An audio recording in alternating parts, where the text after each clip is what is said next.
Salut à tous et à toutes, c'est Tichka80K et aujourd'hui on se retrouve pour une nouvelle vidéo. Alors, de par le titre, vous pouvez comprendre très bien de quoi est-ce que je vais parler aujourd'hui. Il s'agit en fait d'une vidéo anecdote. Anecdote, story time, vous pouvez appeler ça comme vous voulez. Aujourd'hui, je vais raconter des trucs paranormaux qui me sont arrivés.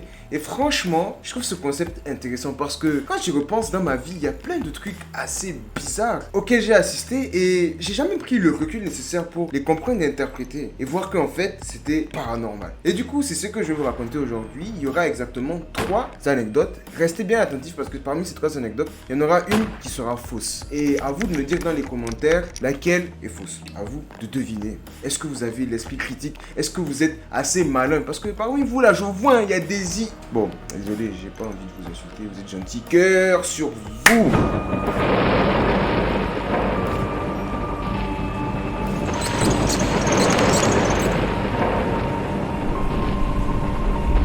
La première anecdote, c'est quelque chose de récent. C'est quelque chose qui est arrivé il y a vraiment pas longtemps. C'était ce samedi, lorsque j'avais été au Bravia avec mes amis.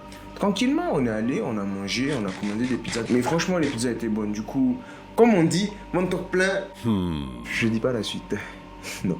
Je t'attendais à ça. Eh ben non, je dis pas. Si t'es fâché.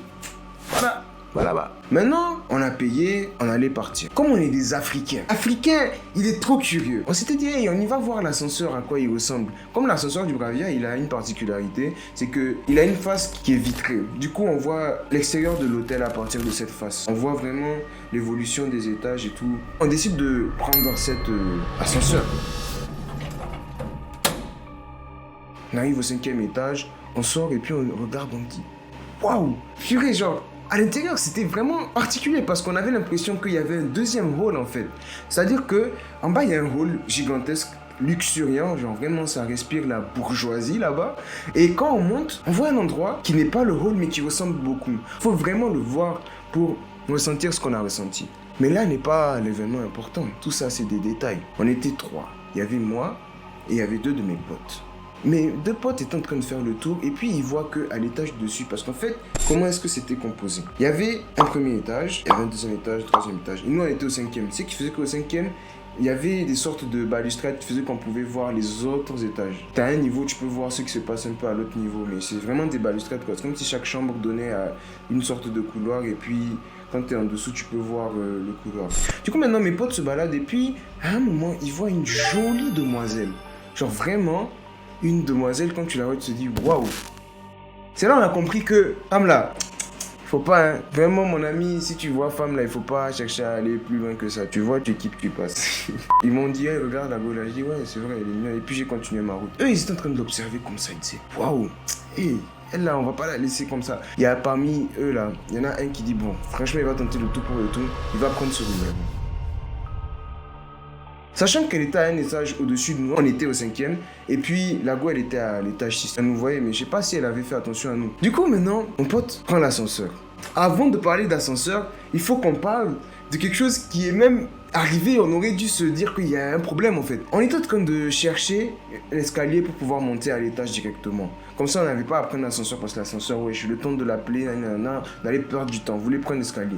On fait tout le tour, on ne trouve pas de porte pour la cage d'escalier. Il y avait que des sortes de petites barres vitrées là où il y avait des signes d'extincteur. Comme quand on tournait autour, mes potes ils ont remarqué que la go en fait elle ne bougeait même pas. Elle était tout le temps fixée sur son téléphone comme ça, en train de regarder l'horizon et même son téléphone. Genre, elle n'a vraiment pas montré de signe de vie apparent. Après avoir cherché la cage d'escalier, on a pris l'ascenseur. D'abord, mon pote, celui qui voulait prendre le numéro, il a essayé d'appeler un premier ascenseur. L'ascenseur n'a pas répondu. Il avait appuyé le bouton en haut, genre parce qu'on voulait aller au 6e, ça n'a pas répondu. Au 2e ascenseur, on appuie. Ça nous montre un truc bizarre. L'ascenseur s'ouvre, on appuie le 6e, mais genre ça nous montre un truc bizarre. Du coup, on sort. Maintenant, au 3e ascenseur, c'est là, on appuie le bouton en haut. On rentre, on appuie le 6e. Ok, qu'est-ce qui s'est passé? L'ascenseur est descendu. D'abord, il est allé au 4e. Il est allé au 3e. Il est allé au 2e. Il est allé au 1er. On pensait qu'il allait s'arrêter au dernier, genre au rez-de-chaussée. Non, il allait au -1, à l'étage -1, sachant qu'on avait appuyé le bouton pour aller en haut. C'est le sous-sol de l'hôtel. Maintenant, arrivé au -1, il y a un bruit bizarre, on entend un doum. Ah! Quand tu entends ça, tu te dis, ok, je suis dans la merde. Comble de malheur, l'ascenseur s'éteint. Il fait un noir total dans l'ascenseur. Du coup, on est là en train de se regarder avec mes potes. Et puis, il y en a un qui a l'astucieuse idée de dire, les gars, arrêtez de respirer, sinon on va gaspiller le dioxygène. Il a dit ça, c'était gâté, non. À quel moment tu dis à un Africain que dioxygène va finir? Toi aussi, dioxygène, nos scientifiques, panique totale, mon ami. Tu as fait ça, tu as créé quelque chose de mauvais. Dès qu'il a dit ça, comme on est bête là, on a fait, on a concentré tout l'air. Puis genre, c'est bizarre dans l'ascenseur. Il y a eu une atmosphère bizarre. Un de mes potes a snappé, d'ailleurs, voici le snap.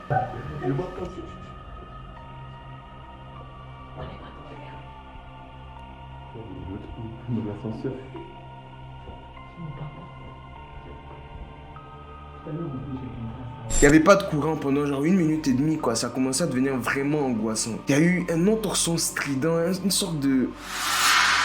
Voilà, comme ça. Et puis, tout est revenu à la normale. Le courant est revenu, l'ascenseur a commencé à monter, il nous a amené au rez-de-chaussée et puis on est sorti. Il nous a même pas amené au 6e, rien. Et puis, on a commencé à s'insérer avec nos amis. Je leur ai dit, wesh, les gars, ce qui s'est passé là, est-ce que c'est normal? Il y en a un, il veut aller prendre le numéro de Lago. Déjà, Lago, elle ne regarde même pas. Et puis maintenant, quand on cherche à monter, c'est là, il y a coupure. Comment ça se dit ça là? Est-ce que c'était pas un génie? Genre, est-ce que c'était pas un esprit paranormal qui voulait nous faire du mal? Et puis, ça allait faire que quelque chose de mal allait nous arriver si on avait forcé pour aller au 6e là. Et puis, une force vraiment qui voulait notre bien nous a protégés de tout ça. Parce que quand on remet tous les éléments ensemble, c'est comme s'il y avait quelque chose de surnaturel qui nous avait empêché de monter. Réalisez un peu ce qui s'est passé. Prenez du recul sur l'histoire que je viens de vous raconter et vous allez voir qu'il y a plein de choses incohérentes qui se présentent.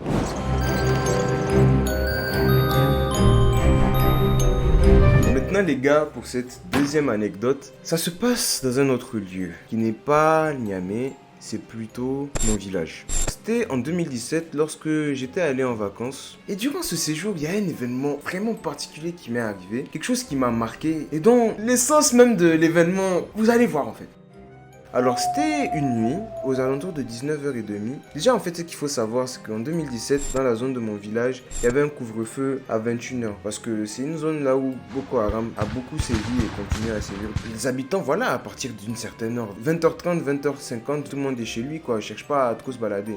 Moi je suis sorti à 19h30. Déjà il faisait un peu nuit. Je voulais un peu voir le village la nuit quoi. Parce qu'à l'époque, genre c'était à ce moment que ma passion pour la photo et la vidéo avait commencé à naître. Du coup je suis sorti avec mon téléphone à l'époque, je faisais des photos avec, j'avais pas d'appareil photo. Je voulais faire genre, ouais, je suis un photographe, je peux prendre des photos la nuit. Comme moi, je suis bête là, je cherche à faire photo la nuit dans mon village. Non, quand vous entendez village là, vous savez que 19h30 là, on met pas pied dehors. En plus, ce jour là, j'étais sorti en soum. J'avais pas dit à mes parents que j'allais aller me balader dans le village. Moi, je commence à me balader et tout. Puis dans mon village, en fait, je vais vous faire un peu le plan. Il y a la place du village au centre avec la maison du chef. Il y a ma maison juste à côté de la maison du chef. Et puis, toutes les maisons sont derrière ma maison en fait, vers la gauche. Et puis après, il y a une sorte de vide jusqu'à un peu au fond, genre en face de la maison du chef tout droit.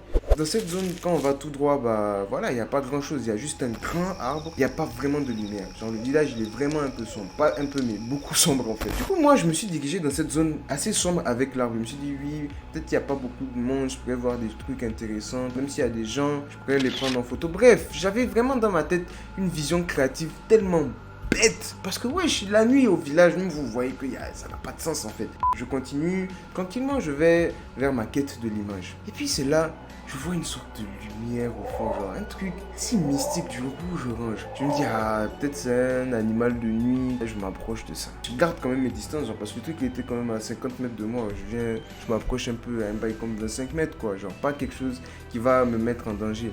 Je sens quelqu'un qui se rapproche de moi. Je n'arrive pas, je me tourne, je vois, il n'y a rien.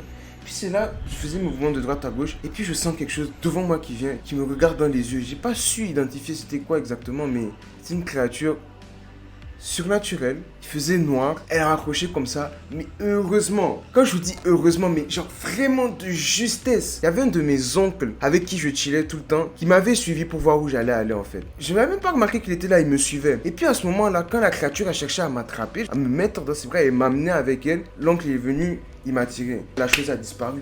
Comme ça, genre, comme par enchantement. Je sentais vraiment qu'il y avait des mauvaises intentions dans ce que la chose là voulait me faire. J'étais jeune, j'étais à 4 ans. J'avais 14 ans en fait. J'étais un peu âgé, mais j'avais pas vraiment de recul sur ce qui se passait. Juste, j'ai pas identifié ce qui m'a touché. Peut-être c'était une personne, peut-être c'était une créature. Mon imaginaire a pris le dessus sur la chose. Du coup, maintenant, comme il y avait mon oncle, je me suis senti vraiment waouh. Genre, il y avait plein de trucs limite, c'est comme si j'allais m'évanouir tellement les choses me dépassaient. Maintenant, après ça, on allait à la maison tranquillement et je commençais à raconter à ma mère ce qui s'était passé. Elle était choquée. Elle me dit, mon petit, tu sais ça là, ce qui a failli t'attraper, c'est un sorcier. J'ai fait, ah, le sorcier a fait me manger. Dans ma tête, il y avait Vénus, il y avait Mars. Mon frère, il y avait les planètes qui étaient en train de planer tellement j'étais sonné par la chose. Genre, imagine, t'es là, tu te balades dans ta ville tranquille, et puis il y a quelque chose qui t'attrape. Heureusement, t'as la chance que quelqu'un te suive et puis te délivre de cette chose. Et puis après, on vient te dire que c'est un sorcier qui a essayé de te choper. Imagine un peu, moi j'ai dû vivre le moment en fait. T'es là, tu vis ta vie, et puis un esprit. J'ai réussi à faire tomber mes lunettes. Je suis trop agité. Du coup, je disais que, en fait, c'était un événement vraiment particulier parce que ça montre un peu la puissance de toutes ces forces surnaturelles. Même s'il y a certains qui croient, il y a certains qui ne croient pas. Franchement, à vous de faire votre choix, mais il y a plein de trucs qui montrent que, par exemple, ça c'est tombé. Je sais pas qu'est-ce qui a fait tomber. Peut-être que c'est un esprit. Esprit, où es-tu?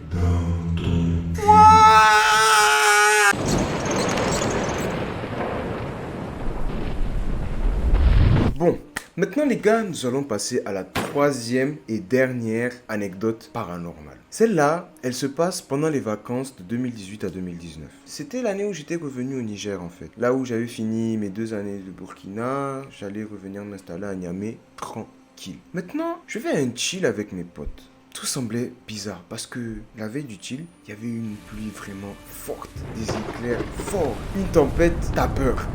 Clairement, c'était vraiment presque une apocalypse quoi. Il y avait tout pour se dire qu'il y avait quelque chose de pas normal qui allait arriver. Le jour du chill est là, les gens viennent au compte-gouttes. C'est pas tout le monde qui vient en même temps, genre. Parmi un groupe de potes, il y a toujours des gens, c'était gars sûrs, c'est eux que tu attendais et tout. Il y avait un qui était là et puis j'attendais un autre de mes potes, genre. On allait faire nos conneries ensemble. Voilà, quand t'as ton groupe de potes, vous voulez, voilà, tiens, wookie, warr, papapo. Voilà, faire le fou ensemble quoi. On attendait ce pote. Il a pris du temps pour arriver. Déjà, c'est pas normal, c'est un gars qui est toujours à l'heure. Quand il est arrivé, même, il était un peu bizarre, il parlait pas beaucoup et puis il fait des sortes de marques bizarres sur son corps. Comme quand tu dors et puis parfois tu te réveilles avec des sortes de petites griffures. Des trucs que tu t'es fait pendant ton sommeil à cause de tes ongles. On trouvait pas ça normal parce que c'est quelqu'un qui a le sommeil très tranquille. On lui demande, bro, qu'est-ce qu'il y a? Parce que déjà, il parlait pas beaucoup. Il me dit, non, il y a rien. Juste que voilà, il a plu, il a dérangé la nuit. Il n'a pas bien dormi. Quand il s'est réveillé, même, il avait des griffures, il comprend pas. Dans tous les cas, il y a rien de grave. Il allait s'asseoir tranquillement dans son coin. On trouvait ça bizarre que notre pote soit calme, mais on l'a laissé quoi. On s'est dit peut-être qu'il était fatigué. Allez, on a chillé tranquille. À un moment, on le tire, on dit ouais, viens quand même un peu te changer les idées. On va voir peut-être que si tu chill un peu avec nous, ça va passer. Le gars, il essaye, il se force un peu et puis à un moment, il dit bon, c'est là, moi je vais revenir. Il voulait aller payer des unités. On dit ouais, attends, on va t'accompagner. Il dit non, c'est bon, c'est juste à côté, il n'y a pas de problème. Le gars part, 1 heure passe, il vient pas. 1h30, il vient pas. Maintenant, 2 heures plus tard, il revient. Et au moment où il est arrivé, on voit que il a la moitié du visage en sang. Il a une voix hyper grave. Normalement, sa voix est comme ça. Yo, je m'appelle Jojo. Et puis sa voix est devenue comme ça. Yo, je m'appelle Jojo. Il parlait lentement. Genre vraiment, tout était là pour croire qu'il y a eu quelque chose de diabolique qui lui est arrivé. Le gars, c'est notre pote quoi. On n'a pas trop peur. On essaie de s'approcher de lui. On demande, mec, qu'est-ce qu'il y a une... Non, que ça va, j'ai pas besoin de ça. On a commencé à bugger. Genre, au moment là où il était venu nous voir, il n'y avait pas les autres autour. Du coup, c'était nous seulement qui le voyaient. Et puis, on se disait que si les autres le voyaient dans cet état, ils allaient commencer à se poser trop de questions. On a commencé à se dire, wesh, toi, qu'est-ce qu'on fait de toi maintenant, quoi? T'es dans une situation horrible. Qu'est-ce qu'on peut dire à tes parents, en fait? Est-ce qu'on les appelle? Ou bien on essaie de gérer ça entre nous? C'est là maintenant, genre, le gars, il se met à vraiment s'énerver. Il nous donne un coup chacun. On s'évanouit, mon pote et moi. Et puis, il s'enfuit. Et depuis le gars, genre, on sait plus où il est. Du jour au lendemain, il a disparu. On sait plus qu'est-ce qu'il est devenu. 1 semaine, 2 semaines, 3 semaines passent. On entend, ouais, le gars, il est revenu, il va bien. Tout le monde avait commencé à s'inquiéter quand le gars avait disparu. Puis il refait surface tout d'un coup, comme si rien ne s'était passé. Yo les gars, qu'est-ce qui se passe, genre? Quand tout le monde me fait skip, quand tout le monde me regarde bizarrement, les gens me parlent de disparition alors que j'ai toujours été là depuis le début. Ton histoire là n'a pas de sens, bro. What the fuck? Quoi de la fuck, my name? Il n'y a pas d'explication. Le gars, qu'est-ce qu'il nous dit après? Depuis le début, lui, c'est comme s'il dormait, il s'est réveillé et puis la journée continuait. Quand on a commencé à sciencer, à mettre les choses bout à bout, on a compris qu'en fait, il y a eu une sorte de clone démoniaque qui était là pour faire des actions maléfiques sur Terre. C'est là qu'on a compris que le monde a été gâté. Niveau de gâterie, plus 100, X-Tom, tu sais, exponentiel de... Toi-même, ta grand-mère, elle joue aux échecs avec ton chien à midi, de minuit à 16h, en passant par le coucher du soleil à côté de la corniche, tranquille. Voilà.